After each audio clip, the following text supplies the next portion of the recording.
Poucos jogadores na história do futebol foram tão talentosos a unir perfeitamente classe e poder de decisão. E menos jogadores ainda se identificaram tanto com um único clube como ele.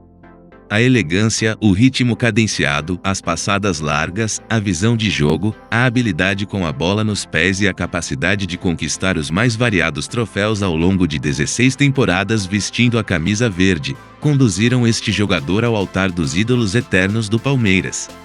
Por isso no vídeo de hoje você verá a história de Ademir da Guia, o Divino.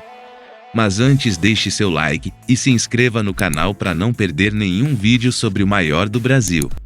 Nascido em 3 de abril de 1942, no Rio de Janeiro, Ademir iniciou sua carreira pelo Bangu e encontrou o Verdão pela primeira vez aos 18 anos de idade, em um amistoso no dia 18 de setembro de 1960. Embora a equipe carioca tenha sido derrotada por 4-0, o meia conseguiu chamar a atenção do Palestra e demonstrar que era um talento a ser lapidado para os próximos anos. Considerado pela torcida e pela imprensa, o maior ídolo da história do Palmeiras, no qual foi titular absoluto por mais de 16 anos, durante a época da chamada Academia, onde era o craque e a figura central. É o jogador que mais vezes vestiu a camisa alviverde em todos os tempos, foram 902 jogos. Com 155 gols marcados, sendo o terceiro maior artilheiro, ficando atrás apenas de Heitor que marcou 317 gols e César Maluco com 182 gols. Conquistou 14 títulos ao longo de 16 temporadas.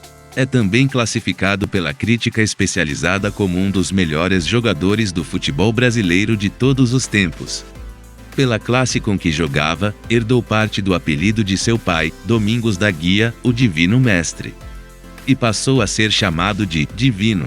Também é tido como um dos craques mais injustiçados da história do futebol brasileiro, pois durante toda a sua longa carreira, foi convocado apenas 14 vezes para a seleção, e disputou apenas uma partida em Copas do Mundo, a de 1974, quando o Brasil já estava desclassificado, na disputa pelo terceiro lugar contra a Polônia, tendo ainda assim sido substituído no intervalo por Mirandinha. O jogador foi contratado pelo Palmeiras 11 meses após o amistoso contra o Bangu, e fez sua estreia no dia 22 de fevereiro de 1962 justamente contra o nosso maior rival, Corinthians, pelo torneio Rio-São Paulo, no Pacaembu, vencido pelo Verdão por 3-0. Com a base do esquadrão supercampeão de 1959, que contava com craques como Valdir de Moraes, Djalma Santos, Geraldo Escoto, Zequinha, Valdemar Carabina e Julinho Botelho, e ao lado de outras lendas como Djalma Dias, Servilho e Vavá, ajudou a conquistar o título do Campeonato Paulista de 1963, seu primeiro pelo Verdão. A partir de então, o Divino se tornou personagem central das famosas academias de futebol do Palmeiras. A primeira academia, que vai dos anos de 1965 a 1967, Ademir da Guia fazia uma dupla de meio-campo com o seu parceiro inseparável, Dudu.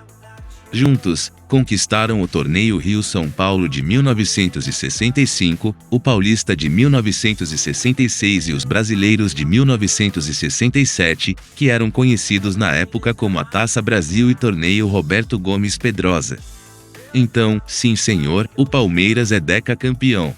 A segunda academia é a mais duradoura e a que ganhou mais títulos. Vai dos anos de 1969 a 1976. Além de Ademir da Guia como protagonista, o Palmeiras também tinha outros nomes que eram tão bons quanto o nosso Divino, como o Leão, Eurico, Luiz Pereira, Alfredo, Zeca, Edu, Leivinha, César, Ney, mais tarde, Jorge Mendonça. Juntos conquistaram 3 brasileiros, 1969, 1972 e 1973, 3 paulistas, 1972, 1974 e 1976, e 3 torneios Ramon de Carranza, na Espanha, 1969, 1974 e 1975. Ao todo foram 9 títulos. Graças a Ademir e aos demais jogadores da academia, o Palmeiras foi um dos únicos times brasileiros a fazer frente aos Santos de Pelé. Durante a passagem do Divino pelo Alviverde, o clube paulistano foi pentacampeão brasileiro.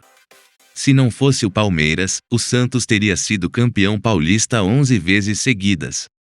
Pela seleção brasileira, Ademir disputou apenas 11 partidas, sendo 6 delas em 1965. Naquele ano, inclusive, participou do duelo entre Palmeiras e Uruguai, quando a Confederação Brasileira de Desportos, atual CBF, convidou o elenco alviverde para representar a seleção brasileira no jogo inaugural do Estádio Mineirão, em Belo Horizonte.